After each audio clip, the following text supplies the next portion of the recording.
नमस्कार, स्वदेश न्यूज देख रहे हैं आप। मैं हूं आपके साथ ऋषभ सोनी और लेकर आया हूं छत्तीसगढ़ की खास डिबेट, जिसमें आज हम बात करेंगे सरकार के एक्शन की।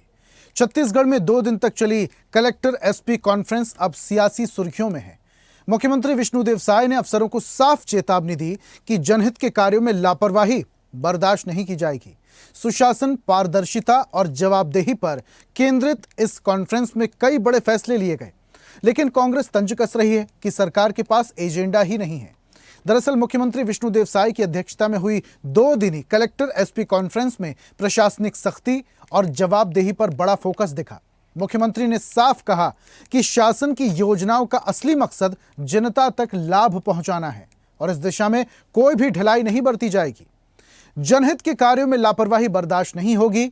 जनता के बीच आपकी उपस्थिति और संवेदनशीलता ही आपकी पहचान है। बैठक में मुख्यमंत्री ने रेत के अवैध उत्खनन, नशाखोरी और साइबर अपराधों पर भी सख्ती दिखाई, लेकिन सरकार की कवायद पर कांग्रेस तंज कस रही है। पूर्व मुख्यमंत्री भूपेश बघेल ने कहा कि सरकार के पास एजेंडा ही नहीं है। सरकार ने खुद स्वीकार कर लिया है कि रेत चोरी हो रही है और वो इसे रोकने में नाकाम रही है। धान खरीदी का पुराना धान अभी तक नहीं उठा, जिस पर भाजपा का कहना है कि भूपेश बघेल पहले अपना 5 साल का कार्यकाल देख लें। अब कॉन्फ्रेंस पर आरोप प्रत्यारोप और राजनीति जो भी हो, लेकिन मुख्यमंत्री विष्णुदेव साय ने अफसरों को जनहित, सुशासन और जवाबदेही का पाठ पढ़ाया है। साफ संदेश ये भी है कि जनता के काम में लापरवाही बर्दाश्त नहीं होगी, क्योंकि सुशासन ही सरकार की असली पहचान है। अब देखना होगा कि मुख्यमंत्री की क्लास का अफसरों पर असर कितना होता है। इस पर आज करेंगे चर्चा, लेकिन उससे पहले कुछ बयान सुनिए। विभाग के विभिन्न योजनाओं पर बड़ी बारीकी से समीक्षा हुई है और प्रदेश विभिन्न विभाग की योजनाओं पर कहां खड़ी है, ये भी आज के समीक्षा बैठक में पता चला है। और मुख्य रूप से ये जो धान खरीदी का समय आ रहा है और हम किसानों का धान बिना परेशानी के खरीद पाएँ और उनका एक एक दाना धान खरीद पाएँ, उनको समय पर उनका भुगतान हो जाए, इस पर बड़ी बारीकी से चर्चा हुई है। और मुझे पूरा उम्मीद है कि पिछले साल की भांति ही इस साल भी हम लोग किसानों का धान खरीदेंगे। 15 नवंबर से धान खरीदी होगी और 31 जनवरी तक ये धान खरीदी चलेगा। न केवल लगातार विभागों की बैठक करते हैं अलग अलग, समय समय पर कलेक्टर कॉन्फ्रेंस, एसपी कॉन्फ्रेंस करके जिलों में सरकार की योजनाओं का नीचे तक क्रियान्वयन, जिले की वास्तविक स्थिति, इन सब कामों की नियमित रूप से समीक्षा करते हैं। उसका नतीजा है कि सरकार की योजनाएं नीचे धरातल पर ठीक प्रकार से लागू हो रही है और नियमित रूप से ऐसे कॉन्फ्रेंस करने से प्रशासनिक कसावट भी आती है, काम में तेजी भी आती है। कलेक्टेड कॉन्फ्रेंस में सरकार ने स्वीकार किया कि रेत चोरी हो रही है और रोकने में वो असफल है और ये विभाग विष्णुदेव साय के पास, उसके पास है, तो उसका विभाग उसे समझ नहीं आता। दूसरी बात यह है, पिछले साल का धान आज तक के उठ नहीं पाया है। बताना चाहिए कि कितना धान उठा है, कितना डीओ कटा है और कितना अभी फड़ में है, धान संग्रहण केंद्र में है, खरीदी केंद्र में है, ये बताना चाहिए। अब वो कलेक्टर को जिम्मेदार बता रहे हैं, तो सवाल इस बात का है, नियम तो सरकार ने बदले। जो धान उठाओ 72 घंटे में हो जाना चाहिए था, भुगतान 72 घंटे में हो जाना चाहिए, ये हमारे समय का नियम था। अब उसको आपने बढ़ा दिया, 3 महीने तक कर दिया, तो कलेक्टर क्या करेगा? सरकार में साहस नहीं है कि अपने सुशासन पे वो चर्चा कर ले, इसलिए क्योंकि इस सरकार में भ्रष्टाचार चरम पर है, बिगड़ती कानून व्यवस्था चरम पर है, लूट हत्या चोरी डकैती आम बात हो गई और कमीशन कोरी प्रशासनिक अराजकतावाद पूरी चरम पर है। तो किस मुंह से मुख्यमंत्री जी अपनी सुशासन का ढोल पिटवाएंगे? इन विभाग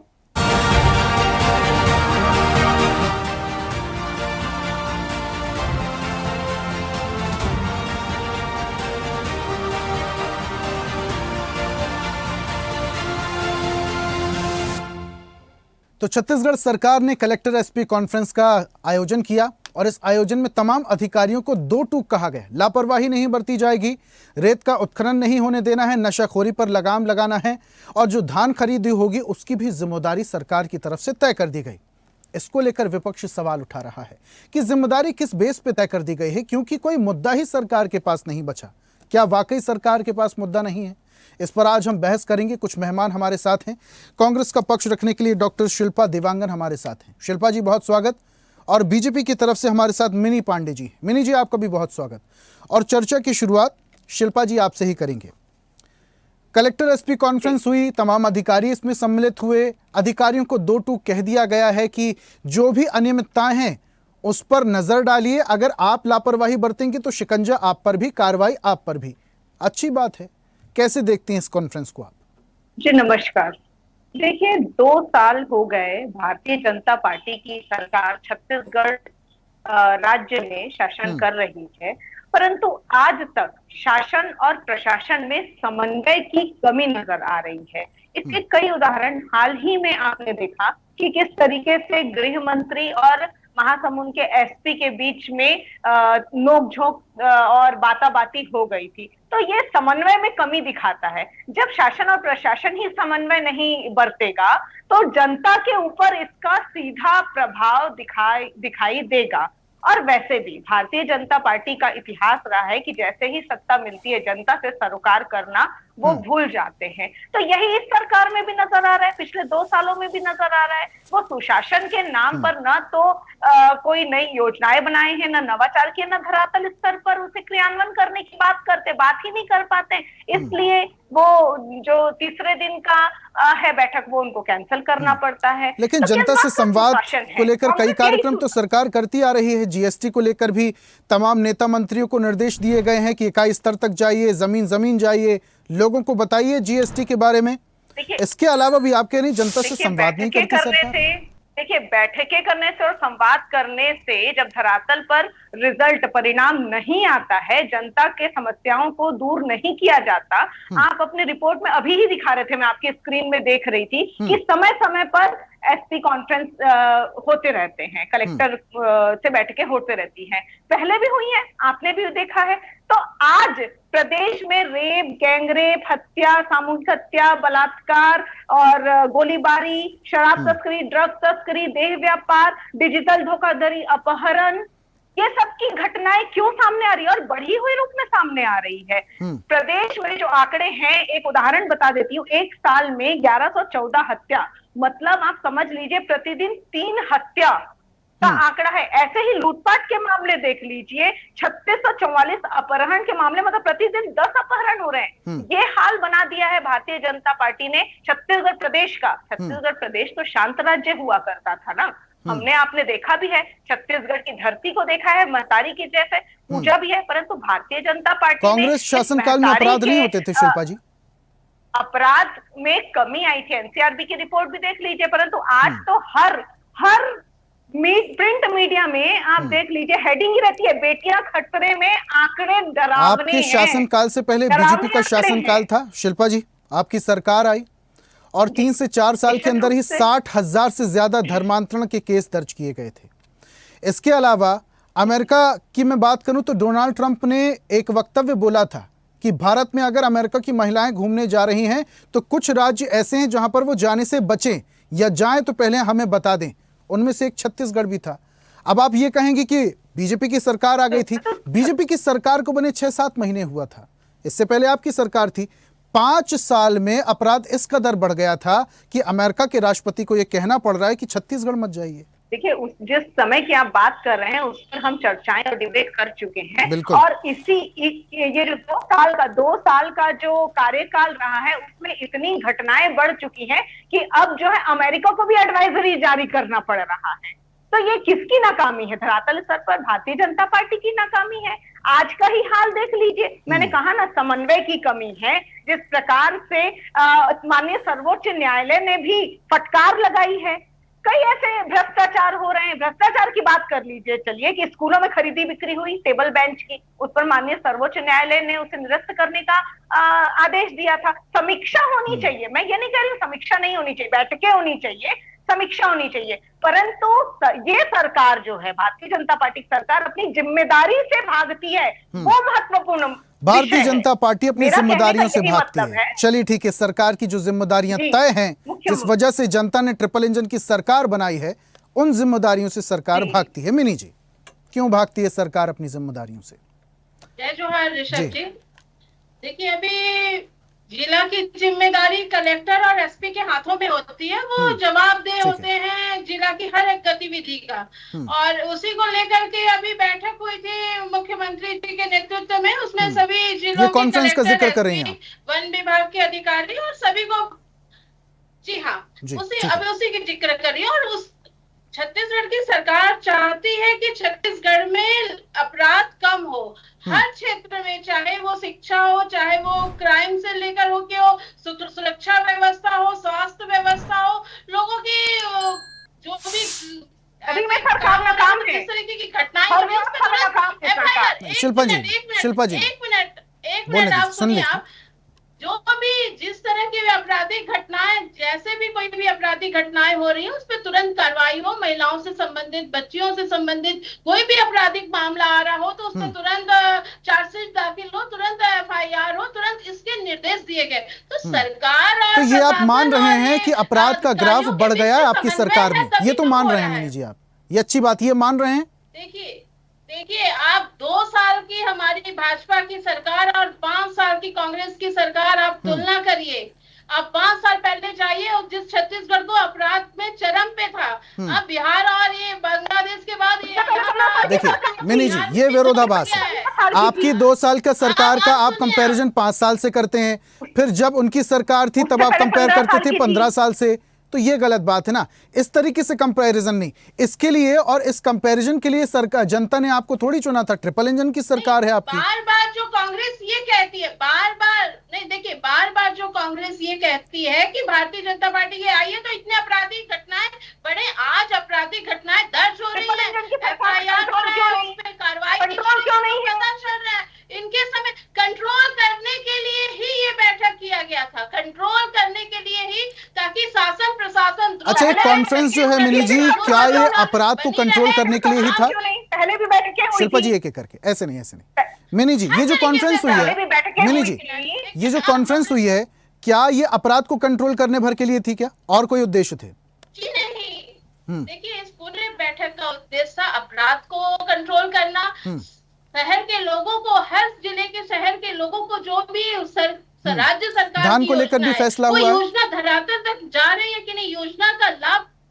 जी, धान को लेकर भी अधिकारियों को क्या बोल रहे हैं? धान को लेकर भी मुख्यमंत्री ने अधिकारियों को संदेश निर्देश दिया। आदेश, धान खरीदी के लिए कलेक्टर को मुख्यमंत्री जी के द्वारा निर्देश दिया गया है कि जितने भी धान खरीदी केंद्र हैं, वहां पे प्रशासन की तरफ से एक अधिकारी को प्रभारी बना के रखे, ताकि आम किसानों को, जो वहां किसान जाते हैं, उनको किसी तरह की दिक्कतें ना हो, और कोई परेशानी आ रही है तो अधिकारी उन परेशानी को। धान खरीदी पर इतना फोकस मिनी जी, किसानों पर इससे ज्यादा फोकस क्यों नहीं? अक्सर जब धान लेकर किसान पहुंचते हैं तो कभी उन्हें टोकन नहीं मिलता, बरसात में उनका धान भीग जाता है, बारदाने की कमी होती है, बुआई के समय अभी खाद नहीं मिल रही थी किसानों को। इस बार उन सब चीजों को ध्यान में रख करके, हर बिंदुओं को ध्यान में रख करके, सरकार पहले से कैबिनेट बैठक में जब विष्णु देव साय जी की कैबिनेट बैठक हुई थी धान खरीदी को लेकर के, उसमें इन सब बिंदुओं पे चर्चा किया गया था कि ऑनलाइन ऐप के जरिए अब किसान अपना रजिस्ट्रेशन करवा सकता है, उसको खड़ा होकर के लाइन नहीं लगाना पड़ेगा, वो अपना दिन निर्धारित करके कि हाँ मुझे इस दिन धान बेचना है और ऐप के माध्यम से वो अपना पंजीयन करा करके धान उस दिन वो बेच सकते हैं उस दिन।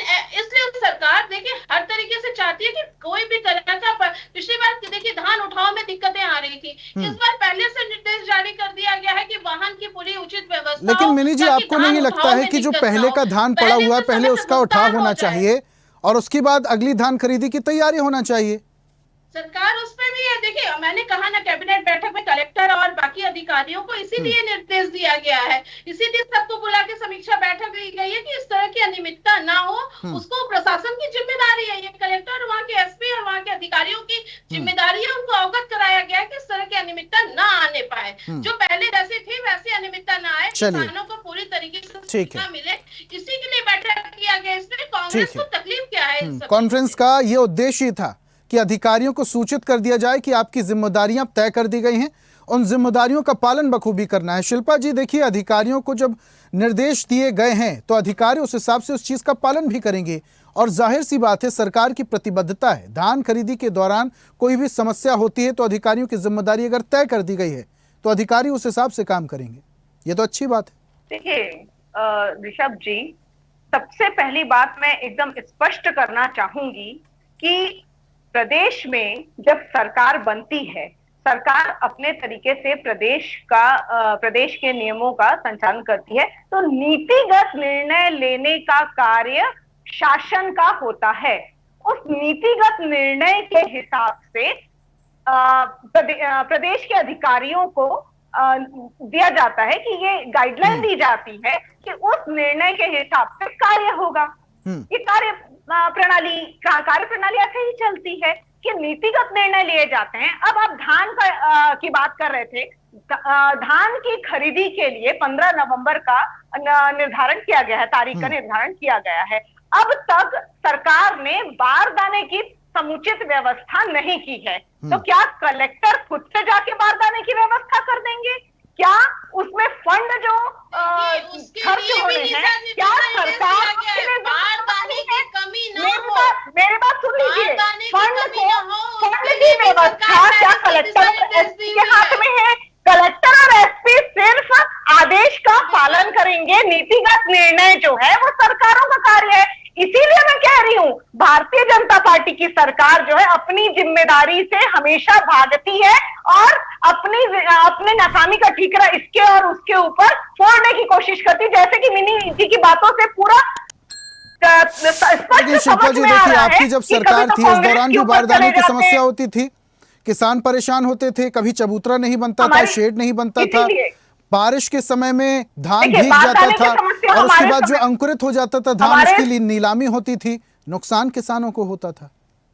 उस समय मैं मानती हूँ कि बारदाने की समस्या थी, उस समय मानती हूँ बारदाने की समस्या थी, क्यों थी? क्योंकि राज्य में कांग्रेस की सरकार और केंद्र में भारतीय जनता पार्टी की सरकार पक्षपातपूर्ण व्यवहार किया जाता था और इसी के लिए वो केंद्र से आता है और इसी के लिए जनता ने, छत्तीसगढ़ प्रदेश की जनता ने ट्रिपल इंजन की सरकार बनाया है और इसी व्यवस्थाओं के चलते छत्तीसगढ़ सरकार जो है डबल इंजन की सरकार बनी है। आज ट्रिपल इंजन की सरकार होने के बाद भी जनता पूछ रही है कि उनकी समस्याओं का निदान क्यों नहीं हो रहा है। जनता ने इसीलिए बनाया है ना ट्रिपल इंजन की सरकार, ट्रिपल इंजन की सरकार जनता ने इसीलिए बनाया है ना, तो आज भी क्यों उनको समस्याओं का सामना करना पड़ रहा है? आज भी उनकी समस्याओं का हल क्यों नहीं हो रहा है? किसान आज भी परेशान है, अफसरशाही इतनी ज्यादा हावी है। आप देखेंगे हाल फिलहाल के अभी कुछ मिनटों पहले की खबर है, एक महिला तहसीलदार ने अफसर ने किसान को थप्पड़ मार दिया। अफसरशाही इतनी हावी है, तो ये किसी भी चीज में समन्वय स्थापित है, ये जनता से इनको कोई सरोकार नहीं है। पहली बार बैठक में डीएफओ को बुलाया गया, आज से पहले आपने नहीं देखा रहा होगा डीएफओ।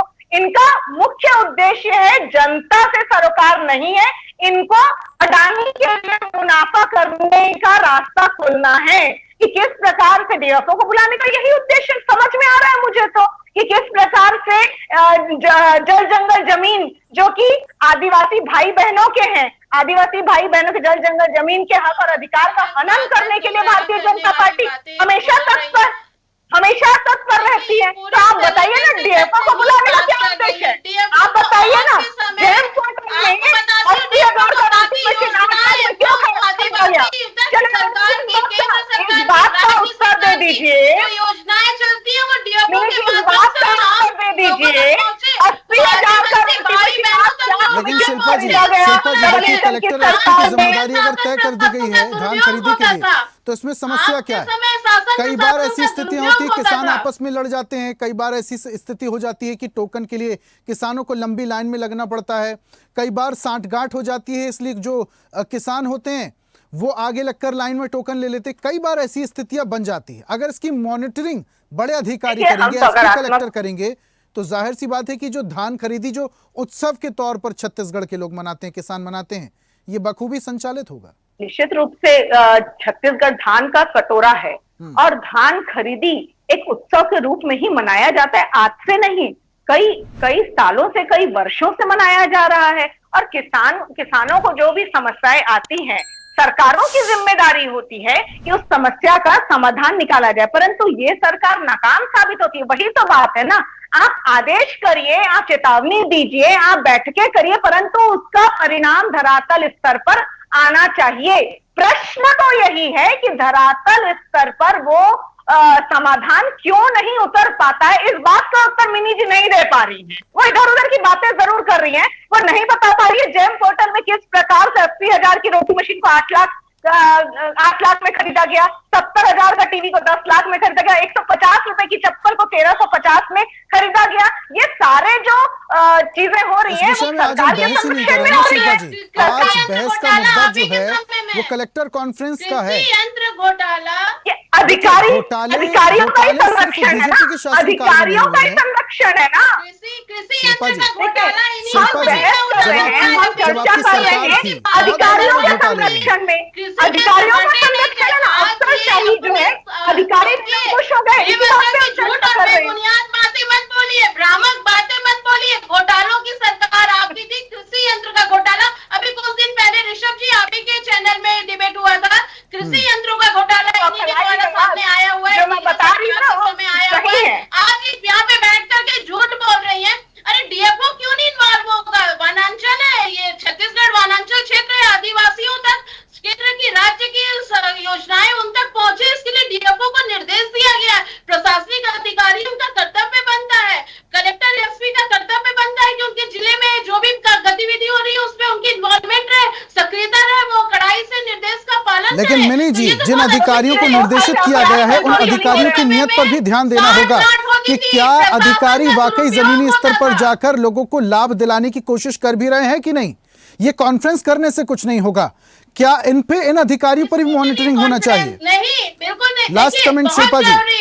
देखिए मुख्यमंत्री के द्वारा, गृह मंत्री जी के द्वारा अपराधी इस शासनकाल में निरंकुश हो गए हैं और उस पर कोई एक्शन नहीं लिया जा रहा है। कई मामलों में एफआईआर, ठीक है मिनी जी, लास्ट कमेंट शिल्पा जी।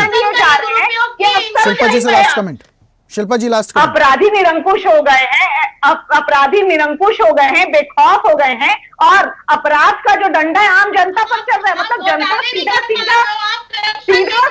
जनता पे असर पड़ रहा है, और इस बात को मानना भारतीय जनता पार्टी की जिम्मेदारी है। मानेंगे तो समाधान करेंगे, परंतु मानने को ही तैयार नहीं है। आज